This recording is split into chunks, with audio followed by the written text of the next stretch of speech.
كلمتين دايما بيظهروا لما بيجي شاب يتقدم لواحدة، هو ابن ناس وابن الأصول.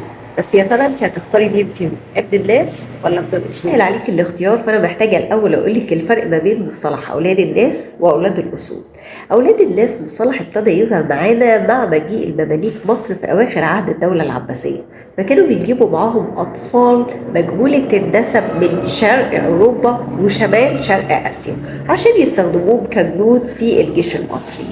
بس الأطفال دي كانت بتبقى مميزة، طبعا شكلهم كان بيكون مختلف، البشرة الفاتحة، العينين الخضراء والشعر الأصفر، فكان شكلهم بيكون مختلف وبيكون شكلهم وسيم. طبعا مع مرور الزمن وابتدى ان الولاد الصغيرة دي تدخل مع الشعب المصري في العيشة بتاعتهم، فابتدوا عشان يكونوا يميزوهم عن الشعب المصري فكانوا بيقولوا دول ولاد ناس، يعني مش معروف هم جايين منين ولا أصلهم ايه. ابن الأصول بقى كان اللي هو الشعب المصري أو باقي الشعب المصري اللي معروف مين باباه ومين مامته ومين أهله بالظبط. فكان لما كان جند من الجنود ده بيتقدم لبنت مصرية كان بيترفض لأنه مش معروف أصله نسبه مين، ده ابن ناس مجهول النسب.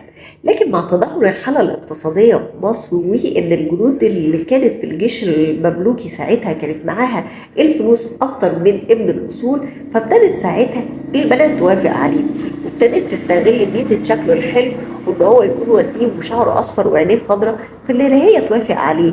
وساعتها ابتدت تتحول معانا كلمة ولاد الناس من كلمة مجهول النسب إلى ابن ناس إن هو شكله وسيم وأمور، فابتدى يظهر معانا اللفظين ابن الناس وابن الأصول. أنت دلوقتي هتختاري مين فيهم، ابن الناس ولا ابن الأصول؟